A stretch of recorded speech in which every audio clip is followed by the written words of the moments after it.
Hello friends, आप सभी का बहुत बहुत स्वागत है। इस वीडियो में हम बात करेंगे कि शेयर मार्केट में शेयर बढ़ते कैसे हैं, उनके अंदर राइज कब आता है, कब कौन से स्टॉक में राइज आने वाला है ये हमें कैसे पता चलेगा, और कौन से स्टॉक में नीचे गिरने वाला है ये हमें कैसे पता चलेगा, कौन सा स्टॉक ऊपर जाएगा कौन सा स्टॉक नीचे जाएगा ये हम कैसे आइडेंटिफाई करें। इसके लिए टेक्निकल एनालिसिस होता है। काफ़ी सारे जो इन्वेस्टर हैं वो चार्ट में काफ़ी सारे इंडिकेटर प्लेस करके ये अनुमान लगाने की कोशिश करते हैं कि अब यहाँ से स्टॉक ओवर वैल्यूड हो गया, यहाँ से नीचे आएगा, या फिर मूविंग एवरेज को यूज़ करते हैं, मैकडी को यूज़ करते हैं, आरएसए को यूज़ करते हैं, रैंको चार्ट होता है, काफ़ी सारे इंडिकेटर्स होते हैं। इसमें मैंने पहले वीडियो बना रखे हैं। तो काफ़ी सारे इंडिकेटर को यूज़ करके प्रिडिक्शन की जाती है कि अब स्टॉक यहाँ से नीचे आएगा। और इसके साथ साथ हम जो है कंपनी के रिजल्ट को ट्रैक करते हैं, किस कंपनी का रिजल्ट कैसा आ रहा है। अगर कंपनी का रिजल्ट अच्छा आता है तो स्टॉक के अंदर अपमूव आता है, या कोई अच्छी न्यूज़ आती है कि कंपनी डिविडेंड दे रही है, बोनस दे रही है, तब स्टॉक के अंदर राइज आता है। और वहीं जब कभी किसी स्टॉक का बुरा रिजल्ट आता है, अच्छा रिजल्ट नहीं आता, तो स्टॉक के अंदर डिक्लाइन आता है, स्टॉक जो है थोड़ा करेक्ट करता है। तो बेसिकली स्टॉक मार्केट में होता क्या है, आप ठंडे दिमाग से एक मिनट के लिए सोचिए, ये चल क्या रहा है मार्केट के अंदर। मार्केट के अंदर war between the buyer and seller चल रहा है। जब बायर ज्यादा होते हैं एक किसी पर्टिकुलर स्क्रिप्ट में, पर्टिकुलर स्टॉक में, कहने का मतलब मेरा ये है कि एक कंपनी का शेयर लिस्टेड है मार्केट में, वो ट्रेड हो रहा है मार्केट में, अगर उसके अंदर बायर ज्यादा होंगे तो वो सेलर को हरा देंगे, बायर जीत जाएंगे, स्टॉक ऊपर चला जाएगा। वहीं पे अगर सेलर का प्रेशर ज्यादा होगा, मतलब जो बड़े इन्वेस्टर हैं और जो रिटेल इन्वेस्टर हैं उसको स्टॉक को पसंद नहीं कर रहे, उसको बेचना चाहते हैं, अपने पोर्टफोलियो से प्रॉफिट बुकिंग करना चाहते हैं, कोई बुरी खबर लगी है उस सेक्टर को लेके या उस स्टॉक को लेके, तो वो स्टॉक जो है धीरे धीरे करके नीचे आने लगेगा। तो मेरा कहने का मतलब ये है कि जब स्टॉक के अंदर बाइंग आती है, जब स्टॉक को खरीदा जाता है, जब एफआईआईज या बड़े investor, bulk investor, mutual fund house, AMC company, asset management company, bank, insurance company, ये सब जो है मार्केट में पैसा लगाते हैं, क्योंकि जब हम किसी पर्टिकुलर कंपनी का शेयर ले रहे हैं तो इसका मतलब हम एक रनिंग बिजनेस, चलते फिरते बिजनेस में पार्टनर बन रहे हैं। हम जो है एक बिजनेस का एक छोटा सा टुकड़ा बाय कर रहे हैं और हम उस बिजनेस के बिजनेस पार्टनर बन रहे हैं, उस कंपनी का एक छोटा सा हिस्सा बाय करके। तो एक कोई शेयर है, मान लीजिए आज एक शेयर 10 रुपये का चल रहा है, अब वो 10 से अगर वो 20 हो गया या 30 हो गया, वो कैसे हुआ? अब 10 से 20 30 उसके अंदर बाइंग आई, सेलर इतने ज़्यादा नहीं थे, बायर ज़्यादा थे, बायर की डिमांड ज़्यादा थी। डिमांड एंड सप्लाई पे इसका से इफेक्ट होता है स्टॉक का प्राइस। डिमांड ज़्यादा थी, सप्लाई कम थी, मतलब सेलर नहीं थे, बायर ज़्यादा थे, इसलिए स्टॉक का प्राइस ऊपर चला गया। कहने का मतलब मेरा ये है कि उस स्टॉक के अंदर बड़ी बड़े लोगों ने इन्वेस्टमेंट की, क्योंकि हम रिटेल इन्वेस्टर कितने शेयर खरीद लेंगे? एक मान लीजिए अगर 1000 रुपये का शेयर है, उसके 100 200 300 500 बस। लेकिन जो बड़े इन्वेस्टर होते हैं वो हजारों लाखों करोड़ों शेयर में डील करते हैं, वो बल्क बाइंग करते हैं, क्योंकि उनको जो है उस पर्टिकुलर स्क्रिप्ट में, उस पर्टिकुलर स्टॉक में वैल्यू दिखती है। उनको दिखता है कि आगे इसके अंदर पोटेंशियल है, ये बिजनेस ग्रो करेगा, ये कंपनी ग्रो करेगी, कंपनी को मुनाफा अच्छा होगा, कंपनी के रेवेन्यू बढ़ेंगे, कंपनी की ग्रोथ आएगी कंपनी के अंदर, तभी वो उसके अंदर इन्वेस्टमेंट करते हैं। ठीक है, तो हमें ऐसी कंपनी के बिजनेस में इन्वेस्ट करना है जिसके अंदर हाई ग्रोथ हो, क्योंकि जो हाई ग्रोथ कंपनियां होंगी उसी के अंदर ही इन्वेस्टमेंट आएगा। एफआईआईज हो गए, बड़े इंस्टीट्यूशन हो गए, उसी के अंदर बाइंग करेंगे, आज नहीं तो कल। और वहीं किसी कंपनी के ऊपर हैवी डेट है और वो हैवी लॉसेज में है, तो मैं ऐसे स्टॉक को अवॉइड करता हूं। ऐसे स्टॉक को मैं अपने पोर्टफोलियो में जगह नहीं देता हूं जिनके अंदर काफ़ी ज़्यादा कर्जा होता है। अगर मेरा उनमें इन्वेस्टमेंट करने का मन करता है तो मैं मूविंग एवरेज को यूज़ करता हूँ, 50 और 200 की, और 20 और 50 की, ये दोनों मूविंग एवरेज के कॉम्बिनेशन को यूज़ करता हूँ। स्विंग ट्रेडिंग के लिए 20 और 50 दिन की, और लॉन्ग टर्म इन्वेस्टमेंट के लिए 50 और 200 दिन की मूविंग एवरेज को मैं यूज़ करता हूँ। तो कहने का मेरा मतलब ये है, अगर एक स्टॉक है 100 रुपये का, 100 रुपये से वो 300 हो गया, तो कैसे हुआ 300? उसके अंदर किसी ने खरीदा, बाइंग की, मोटा पैसा डाला उस स्क्रिप्ट के अंदर, हर रेट पे वो बाय करता गया करता गया करता गया, जैसे सेलर आते गया सेलर को हराता गया, सेलर को पिछाड़ के आगे निकलता गया वो शेयर। जैसे रनिंग होती है, रनिंग में काफ़ी सारे लोग रनिंग करते हैं, लेकिन जीतता वही है जो तेज दौड़ता है। जो प्लेयर काफ़ी तेज दौड़ता है रनिंग गेम के अंदर, वही जीतता है, बाकी सबको हराता हुआ तेज दौड़ता है। इसी तरीके से स्टॉक मार्केट में भी होता है। स्टॉक के अंदर राइज तब आता है जब हर रेट पे जो बड़े इन्वेस्टर हैं वो उसमें इन्वेस्ट करना चाहते हैं, उसको बाय करना चाहते हैं, खरीदते जाते हैं, स्टॉक बढ़ता चला जाता है ऊपर।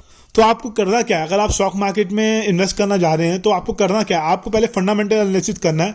आपको ये देखना है कंपनी का फ्यूचर क्या होने वाला है। पास्ट में जो ग्रोथ आ गई उसको भूल जाइए आप, उससे कुछ लेना देना नहीं है। उससे ये हमें पता चलेगा कि पास्ट में जो ग्रोथ आई थी तो स्टॉक ने किस तरीके से बिहेव किया। आगे इन फ्यूचर क्या होने वाला है कंपनी का, वही डिटरमाइन करेगा कि अब यहां से इस लेवल से, मान लीजिए आज कोई शेयर था 100 रुपए से, वो 200-300 हो गया। 300 होने के बाद अगर उसके अंदर ईयर रिजल्ट अच्छे आएंगे, कंपनी एक्सपेंशन करेगी या नए नए सेगमेंट में एंटर होगी, उसका रेवेन्यू बढ़ेगा, सेल बढ़ेगी, तभी जो है उसके अंदर इन्वेस्टमेंट करने का फायदा होगा। देखिए मैं आपको समझाता हूं बेसिकली क्या है स्टॉक मार्केट में। क्या होता है, हमें कंपनी की तरफ से सिर्फ डिविडेंड मिलता है और कुछ नहीं मिलता हमको कंपनी की तरफ से। बाकी जो स्टॉक मार्केट में जो राइज आता है वो वॉल्यूम बाय सेलर होता है। अगर कोई शेयर है, मान लीजिए आज मैंने 300 रुपये का कोई एक शेयर खरीदा, अब कंपनी का अगर प्रॉफिट बढ़ेगा तो कंपनी ज़्यादा डिविडेंड देगी। पहले वो स्टॉक मान लीजिए 2-3 साल 5 साल पहले वो 100 रुपये का चलता था, तब कंपनी 1 रुपये का डिविडेंड देती थी। आज उसका प्रॉफिट हो गया 100 करोड़ से 300 करोड़, 300 करोड़ हो गया, 3 टाइम उसका प्रॉफिट हो गया। मेरा कहने का मतलब ये है, आज कंपनी मान लीजिए 1 रुपया कमा रही है और उसमें से वो 10 पैसा डिविडेंड दे रही है अपने शेयर होल्डर को। कल कंपनी 3-4 साल 5 साल बाद कंपनी का प्रॉफिट हो जाता है डबल, 2 रुपये हो जाता है, तो उसमें से कंपनी हमको देगी डिविडेंड, थोड़ा ज़्यादा ही देगी ना। तो मेन खेल यहाँ पे डिविडेंड का ही है।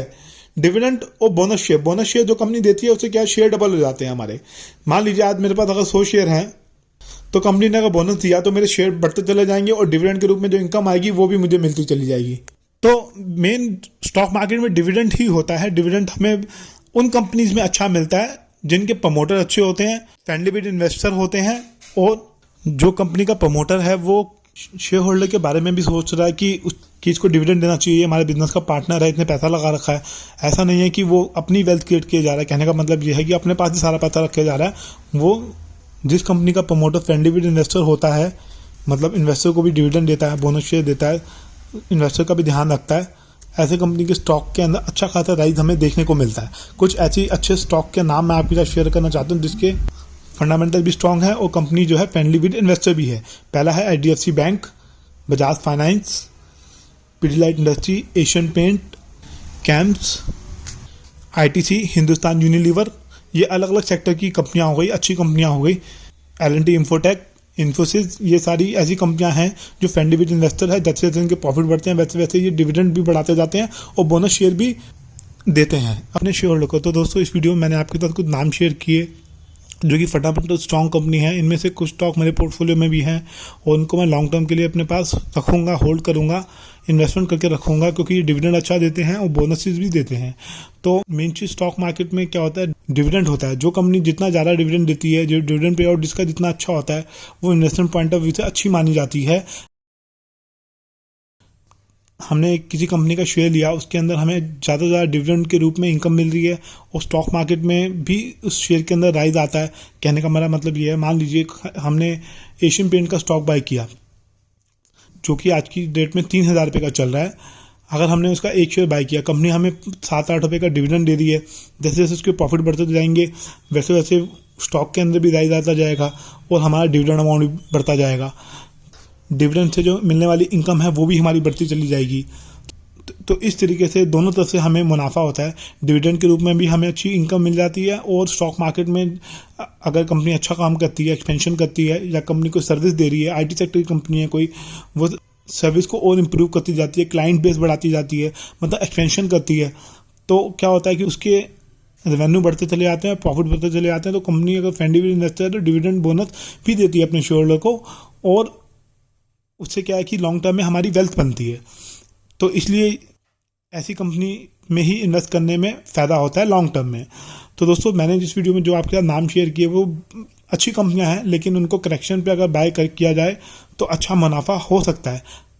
अगर किसी को फ्रेश इन्वेस्टमेंट करनी हो तो मेरे हिसाब से आप देख लीजिए, अपनी रिसर्च कर लीजिए, करेक्शन आए इनके अंदर, डिप आए इनके अंदर, तो आप टुकड़ों टुकड़ों में डाइवर्सिफिकेशन करके इन्वेस्ट कर सकते हैं। तो दोस्तों ये वीडियो एजुकेशन पर्पज़ के लिए था।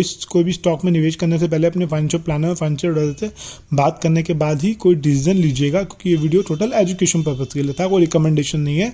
धन्यवाद।